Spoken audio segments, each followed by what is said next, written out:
மாண்புமிகு தமிழக முதல்வர்கள் அவர்களை சந்திச்சுட்டு வந்த ஒரு இனிமையான அனுபவத்தை பற்றி உங்களோட பகிர்ந்துக்கிறதுக்கான விஷயம். நான் 2 விண்ணப்பங்களை எடுத்துகிட்டு போயிருந்தேன்.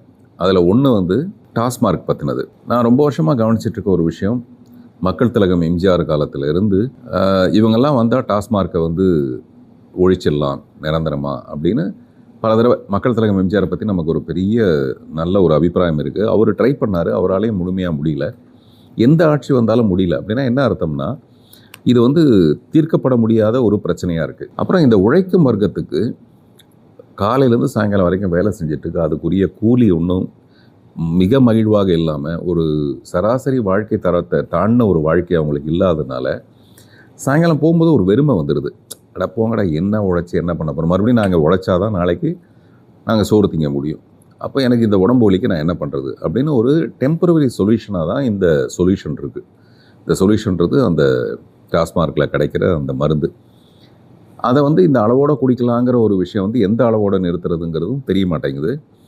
அது அந்த நேர பிரச்சனைக்கு வாழ்க்கையை பற்றின ஒரு வெறுமையும் அதிருப்தியும் அவங்களுக்கு ஏற்பட்டு போகிறதுனால இதுவே அவங்களுடைய வாழ்க்கையை வந்து கொஞ்ச காலத்துக்குள்ளே மேம்பட்டு போய் அவங்க இவ்வளோ உழைச்சா அதில் ஒரு வாழ்க்கை நல்லாயிருக்கும், நம்ம குழந்தைங்களோட வாழ்க்கை நல்லா இருக்கும்னா மேபி அவங்க யோசிப்பாங்களோ என்னமோ தெரியல. ஸோ இது வந்து அவங்கள அணுக வேண்டிய முறையே வேறையாக இருக்கணும்.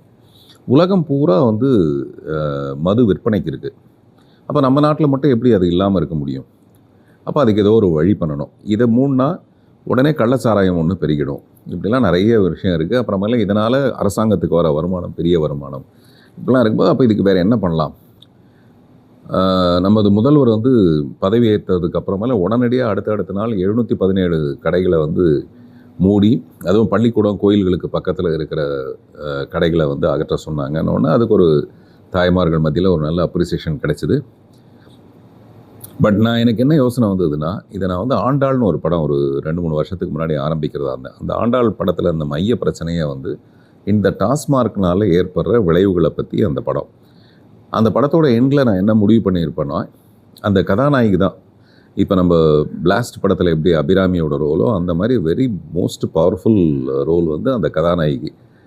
அவங்க என்ன சொல்லுவாங்கன்னா, இந்த டாஸ்மார்க் வேண்டான்னு நான் சொல்லலை, மக்களை குடிக்க வேண்டான்னு சொல்லலை, பட் எங்கே இதை வச்சுக்கலாம் அப்படின்னா, ஊருக்கு ஒதுக்குப்புறமாக இருக்கிற இடுகாடோ சுடுகாடோ அந்த மின் தகனமோ அந்த மாதிரி இடத்துல வந்து ஒரு பெரிய ஏரியா இருக்குது. அந்த இடத்துல கொண்டு போய் இதை வச்சிட்டோம்னா மக்களுக்கு வந்து ஒரு சைக்கலாஜிக்கலான ஒரு பயம் வரும். அதை குடிக்க போகும்போதே என்னப்பா நம்ம கடைசியாக போகிற இடத்துக்கு முன்னாடியே வரமோ அப்படிங்கிற ஒரு சைக்கலாஜிக்கல் பயம். இதை வந்து நம்ம சிகரெட் விற்கும்போதும் அது மேலே போடுறோம், பாட்டில் விற்கும்போது கூட பாட்டிலில் போடுறோம், இதை வந்து உயிரை கொல்லும் அப்படின்றதெல்லாம் போடுறோம். அந்த மாதிரி ஒரு சின்ன ஒரு வார்னிங் மாதிரி இருக்கும் அது. அப்புறம் வருமானமும் கெடாது. ஊருக்குள்ளே இருக்கிற தகராறுகள் வந்து ஊருக்கு ஒதுக்குப்புறமாயிடும். அங்கே கொஞ்சம் இடமும் இருக்குது, ஏன் அங்கே வைக்கக்கூடாதா அப்படிங்கிறத பற்றி எனக்கு ஒரு யோசனை இருந்தது. அதை பற்றி நான் போய் சொன்னேன். இப்போ நான் போய் சந்திக்கிறது வந்து எனக்கு ஏதாவது அதில் ஒரு பதவி வேணும், இல்லை எனக்கு ஏதாவது ஒரு நல்லது நடக்கணும், எனக்கு ஏதாவது ஒரு லாபம் வேணும் அப்படின்ற மாதிரி எதுவுமே இல்லாமல் இப்படியான ஒரு பொதுமக்களுக்கு பயன்படுற மாதிரி ஒரு விஷயமா இருந்தால் நல்லா இருக்குமா அப்படின்னு சொல்லிட்டு அதை நான் சொன்னேன். அது வழக்கமாக நான் சொல்கிற காமெடி ஸ்டைலில் நான் சொன்னேன். இதை தவிர்க்கவும் இல்லாமல் தவிர்த்தா அது மக்களுக்கு பயங்கர கோபம் வருது. எப்படி நீங்கள் டாஸ்மார்க்கை மூடலான்னு சொல்லிட்டு பயங்கர எதிர்வினைகள் நிறைய இருக்குது, அதனால் இப்படி ஒன்று பண்ணலாமா, இதனால் யாருக்குமே எந்த நஷ்டம் இல்லைல்ல அப்படின்னு நான் சொன்னேன். அதை வந்து அவர் சிரித்தார். அது உடனடியாக அக்செப்ட் பண்ணிக்க முடியாது, அது ஒன்றும் பிரமாதமான யோசனையும் இல்லை, அது ஒரு குட்டியாக ஒரு யோசனை. அப்புறம் என்னுடைய மகள் கீர்த்தனா வந்து ஒரு விண்ணப்பம். அவங்களுக்கு வந்து எல்லா உறவுகளை மீறி அவங்களுடைய செல்ல பிராணிகள் மேலே அவங்களுக்கு இருக்கிற அன்பு உயிர் அதெல்லாம் வந்து ரொம்ப அதிகம். இப்போ கூட சொன்னாங்க, ஒரு 2000 ஸ்கொயர் ஃபீட் உள்ள ஒரு வீட்டுக்குள்ளே ஒரு 5 கேமரா, அந்த 5 கேமராவும் அவங்க வந்து மணிரத்னத்திட்ட ஒர்க் பண்ணுறாங்க. அவங்க போயிட்டு வரத்துக்குள்ளே அது எல்லாத்தையும் கண்காணிக்கிற மாதிரி அவங்களுடைய பார்வையிலேயே வச்சுக்கிறதுக்காக ஒரு 6 பூனைக்குட்டி இருக்குது. அதை எப்படி பாதுகாக்கிறாங்கன்னா, அப்படி அதை தாயை கூட பாதுகாக்க முடியாது அந்த மாதிரி. அதனால் அவங்களுக்கு வந்து இந்த தெருவில் இருக்கிற வாயில்லா ஜீவன்கள், இந்த ஐந்தறிவு ஜீவன்களை பற்றின ஒரு அக்கறை. அதை வந்து இப்படி ஒரு நல்வழி அவங்களுக்கு ஏற்படுத்த முடியுமா அப்படிங்கிற பற்றி எனக்கு அதை பற்றி விவரமாக சொல்ல தெரியாது. நான் இந்த டாஸ்மார்க்கை பற்றி கடமுடான்னு பேசுகிற மாதிரி அது பேச முடியாது. அதனால் அது ரெண்டையுமே அந்த கருத்தை மட்டும் அவர்கிட்ட எழுதி கொண்டு போய் கொடுத்துட்டு அந்த சந்திப்புக்கு நன்றி சொல்லிவிட்டு வெளில வந்தேன். வெளில வந்ததுக்கப்புறம் கூட நினைவு அப்படியே ரொம்ப ப்ளசண்ட்டான அவருடைய முகமும் அப்படியே நினைவுலேயே அப்படியே தங்கிட்டு இருக்கு. சந்தோஷம். இதுதான் நடந்தது. பட் இந்த சிம்ஃபனி ஷோவுக்கு போயிருக்கும்போது நிச்சயமாக நம்மளை மேடையெல்லாம் கூப்பிட மாட்டாங்க அப்படின்னு நான் ரொம்ப சந்தோஷமாக உட்காந்துருந்தேன். திடீர்னு என் பேர் வந்தது. வந்தவுடனே நான் அப்படியே இங்கேருந்து அந்த படிக்கட்டு ஏறுறதுக்குள்ளே நான் யோசிக்கிறேன், என்ன பேசுகிறது அப்படிங்கிற மாதிரி நான் யோசிக்கிறேன். அப்போ கொஞ்ச நேரத்துக்கு முன்னாடி ஒரு பெண்மணி வந்து என்கிட்ட வந்து ஃபோட்டோ எடுத்துகிட்டு அவங்க சொன்னாங்க, நான் ஆஸ்திரேலியாவிலேருந்து பெர்த்துலேருந்து வரேங்க அப்படின்னாங்க.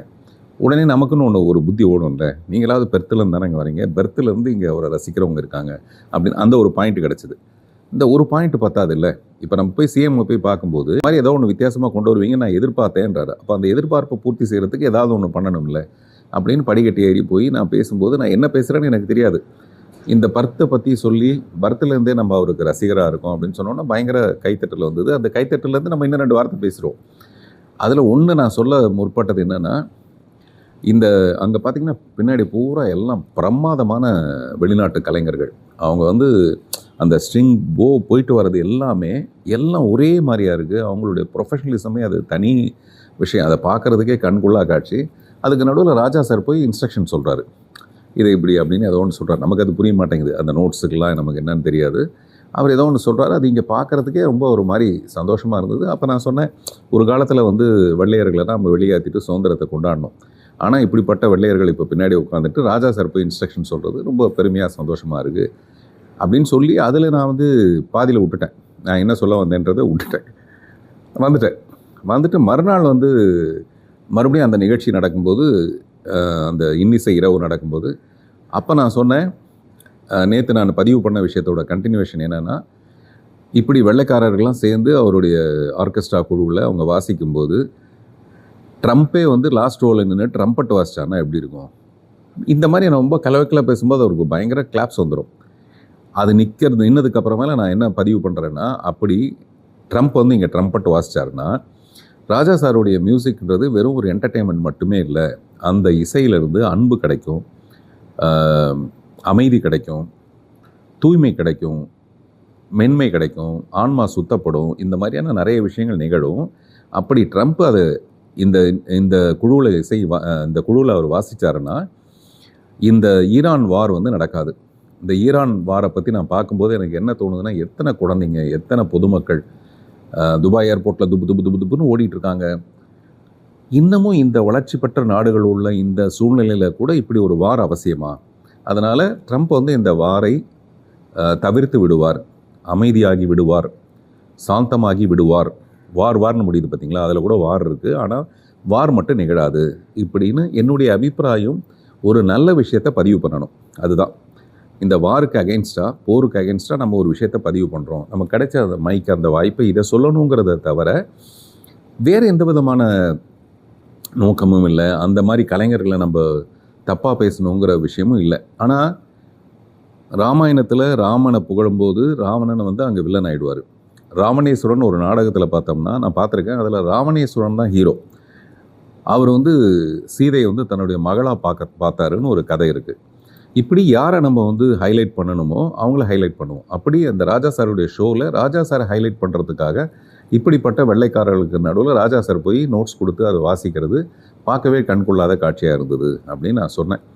இதற்கு பின்னாடி ஏதோ ஒரு தவறு இருக்குது, நம்ம யாரையோ ஹர்ட் பண்ணுறோங்கிற ஃபீலிங் எனக்கு இல்லை. அப்புறம் யாரோ அதை எடுத்து போட்ட உடனே ஓ இப்படி தானா, சரி அப்போ இனிமேல் வந்து முந்தி மாதிரி இல்லை, இப்போ நம்ம ரொம்ப ரொம்ப கவனமாக பேசணும் அப்படிங்கிற ஒரு விஷயம் மட்டும் எனக்கு கவனத்துக்கு வந்தது. ஆனால் அதை வச்சுக்கிட்டு ரொம்ப ட்ரோல் பண்ணுற அளவுக்கோ இல்லை கஷ்டப்படுத்துகிற அளவுக்கோ அது ஏன் நிகழுதுன்னு எனக்கு தெரியல. பட் இப்போ இந்த காலகட்டமே ரொம்ப சென்சிட்டிவாக சின்ன சின்ன விஷயங்களை கூட எடுத்துக்கிட்டு அதை ரொம்ப பெரிதுபடுத்துகிறதா இருக்குது. அதனால் நான் இனிமேல் ரொம்ப கொஞ்சம் கவனமாக இருக்கேன். இந்த விஷயத்தில் கூட யாருடைய மனசாவது புண்படுத்தியிருந்தால் டெஃபினட்டாக நான் வந்து அதுக்காக என்னுடைய வருத்தத்தை தெரிவிச்சுக்கிறேன். நான் சிஎம் அவர்களை சந்திச்சுட்டு வரும்போது எனக்கு மனசில் தோன்றது என்னென்னா, இந்த ஜாதி மத பேதமற்ற இந்த வறுமை கோடுன்னு ஒன்று அழிச்சிட்டு ஒரு சமதர்மமான ஒரு வாழ்க்கை நம்ம எல்லாருக்கும் அமையணுங்கிறதுக்கு புதுசாக ஒரு ஆட்சியாளர்கள் அதுக்கு ஒரு ஸ்டெப் எடுத்து வைக்கணும். அதை வந்து மாண்புமிகு முதல்வர் அவர்கள் செய்வாருங்கிற ஒரு நம்பிக்கையோடு விடை பெற்று திரும்பி வந்தேன்.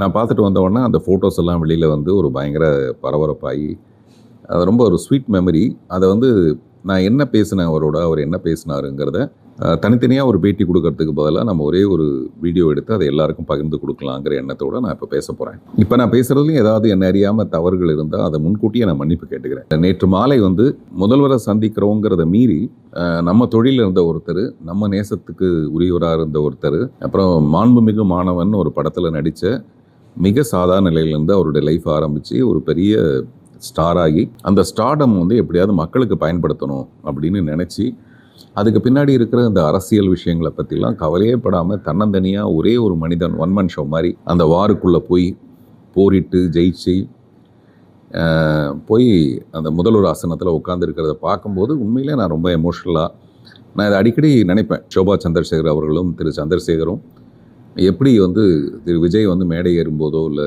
சிஎம் ஆகும்போதோ என்ன மாதிரியான உணர்ச்சி வசப்பட்டிருப்பாங்களோ அந்த மாதிரி உணர்ச்சி எனக்கு, நான் ஜென்ரலாகவே அந்த மாதிரி கொஞ்சம் எமோஷ்னலான கேரக்டர். நேற்று நான் அவரை சந்திக்கும் போது கூட கொஞ்ச நேரத்தில் எமோஷனல் ஆகிட்டேன்.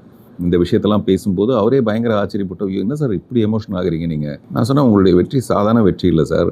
நான் ஏதோ ஒரு அரசியல் கட்சியை சார்ந்தவனாக இருந்தால் உங்கள் வெற்றியை நான் வேறு விதமாக பார்க்கலாம், என்னுடைய விமர்சனங்கள் வைக்கலாம். இது நான் விமர்சனமே வைக்கிறதில்ல, மகிழ்ச்சியை மட்டும்தான் தெரிவிக்க வந்திருக்கேன் அப்படின்னு சொல்லிட்டு சொன்னேன். நான் ரொம்ப உள்ளே நுழைஞ்சதுக்கப்புறம்லேயே ஒரு பியூட்டிஃபுல் ஒரு ஃப்ரேம் ஒன்று, போர்ட்ரேட் ஒன்று பண்ணி அதில் கீழே வந்து ஒரு சிம்மாசனத்தை மட்டும் ஒரு 3Dயாக பண்ணி, அதாவது அந்த ஃப்ரேமை விட்டு ப்ரொஜெக்டாகி வெளியில் வந்திருக்க மாதிரியான ஒரு சிம்மாசனம், அதையும் வச்சுட்டு அந்த ஃபோட்டோ ஃப்ரேம் வந்து ஒரு கிங் மாதிரி மிஸ்டர் விஜய் இருப்பார்.